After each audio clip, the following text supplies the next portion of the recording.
Ayan mga kaayos. So what's up? It's have a good day mga kaayos. Shoutout nga po pala sa isa nating nakapanood sa isa nating video about sa pag-expose natin sa battery fuse. So sumama siguro yung loob niya. Mali naman daw din po kasi yung ginamin ko na battery fuse at saka hindi raw din daw effective at saka useless. Yan, so kung useless mga kaayos makakaayos ba ako ng mga ganitong unit? Yan, so pagtitiwalaan ba ako ng mga masugid nating gusto magpa-repair sa atin mga kaayos? At saka marami na ako na-repair about sa battery fuse.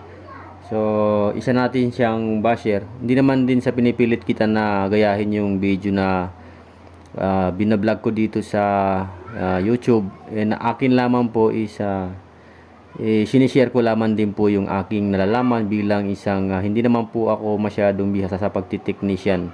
Pero po, sa awa ng Panginoon is wala din akong naging back job or naging palyadong gawa. Dahil po bago ko po ginagawa yung ganitong bagay is pinag-aaralan ko po muna bago ko i-share sa iba nang matuto naman po sila. So shout out po sa iyo idol. Isa rin po siyang technician. So nagagalit siya sa akin mga kaayos kung bakit ko daw po i-share yung about sa battery fuse. Mali naman din daw po at hindi ko na rin daw dapat pong i-share dahil mali daw po. Yan, so sasampulan ko kayo mga kaayos sa isang battery ng Oppo. Yan. So halimbawa na lang po mga kaayos, ang unit natin po ay nagpapatay sindi. Yan, patay sindi po mga kaayos. Minsan nabubuhay, namamatay na naman. Nabubuhay, namamatay ulit. Kahit isalpak po natin sa charger is namamatay din po ulit. Ang problema po pag ganun mga kaayos ay malamang sa malamang ay battery fuse. Ito po yung kanyang battery fuse mga kaayos. So shout out idol. Hindi ko susundin yung sinabi mo na tigilan ko na to dahil ikaw mismo, kahit ikaw mismo alam na alam mo rin to idol. Alam mo rin. At saka alam na alam ko na nagawa mo na rin. Ayan, so ito po yung sinasabi kong battery fuse mga kaayos. Kung ang unit nyo naman po ay nagpapatay sindi. Ayan, ito po mga kaayos. Kulay itim po yung ating battery fuse. So wala na pong ibang gagalawin dito. Halimbawa na lang po yung ating unit ay nagpapatay sindi. Wag na nating gagalawin itong mga dito banda. Tandaan lamang po natin ang ating battery fuse ay palagi may letra. At saka kulay itim po siya mga kaayos. Ayan. So halimbawa na lamang po mga kaayos, hindi rin po damage yung ating battery fuse. So nagpapatay sindi pa rin ulit mga kaayos. Halimbawa na lang kumuha tayo ng isang unit. Ito, may unit tayo dito. So ganun pa rin halimbawa mga kaayos, sinubukan na natin i-jumper itong kanyang battery fuse.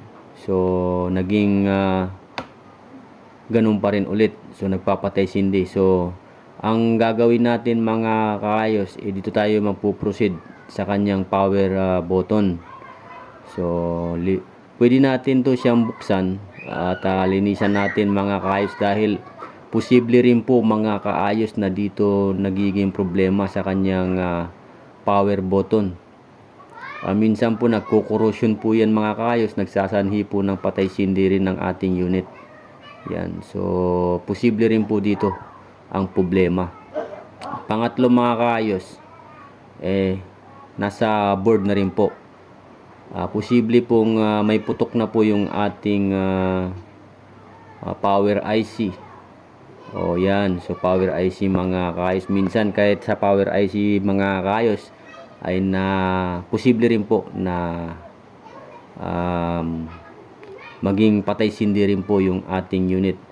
Pero 80% mga kaayos, 80% most of common issue ng mga cellphone na nagpapatay sindi is nasa battery mga kaayos. Napakarami ko na po naayos, hindi naman po sa pagmamayabang mga kaayos, marami na po talaga ako naayos na dinadala po dito sa akin na nagpapatay sindi yung kanilang unit. So minsan nahuhulog and then biglang nagpapatay sindi. At minsan naman din po yung mga customer natin na pumupunta rito, sinasabi, naglalaro lang naman din po ako ng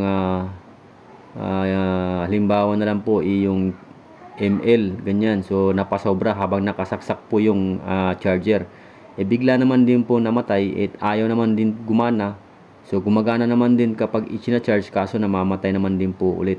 So posible rin po sa ating battery fuse ang problema.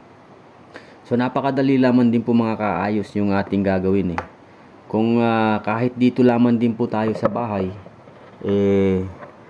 kayang-kaya natin ayusin ang ating unit kung nagpapatay sindi.